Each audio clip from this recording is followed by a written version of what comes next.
Maranata, Senhor está vindo, 8 de januário, decepcionam semejante. Mira, nós te considerar como bendição es não com a perseverar. Pois atende de perseverança de Job, e a mira é fim que o Senhor estava tendo na vista. Que o Senhor te llena de compaixão e te misericordioso. Santiago 5, versículo 11.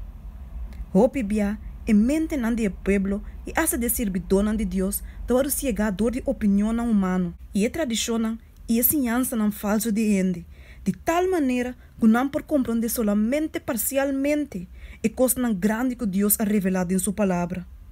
Assim aqui, também estava ataque o discípulo de Cristo, hasta a hora que Salvador estava junto com em persona. Na mente na hora de que crença popular de Messias como um príncipe temporal que lo vai alça Israel na trono de império universal. E não pode compreender a unificação de sua palavra não, que estava a predecir seu sofrimento não e morto.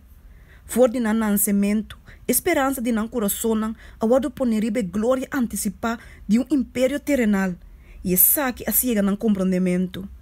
E a experiência de discípulo não com a predicar. E o evangelho de reino na primeira vinda de Cristo estava em sua parte semelhante com a experiência de Snang com a proclamar a mensagem de sua segunda vinda. Maneira é primeiro discípulo não, William Miller e seu colaborador não, mas não estava a compreender a importância da mensagem que na mesa estava a dona.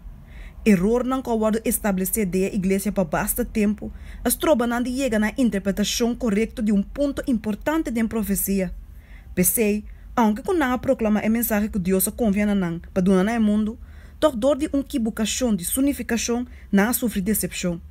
Com o crente na aqui, mesmo com a maneira que o primeiro discípulo não, logo que estava a parte escura em hora de prova, depois lo vado aclarar não.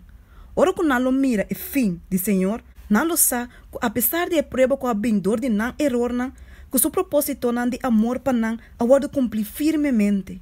Não lo senhor de uma experiência bendicional, que está lleno de compaixão e misericórdia tierno.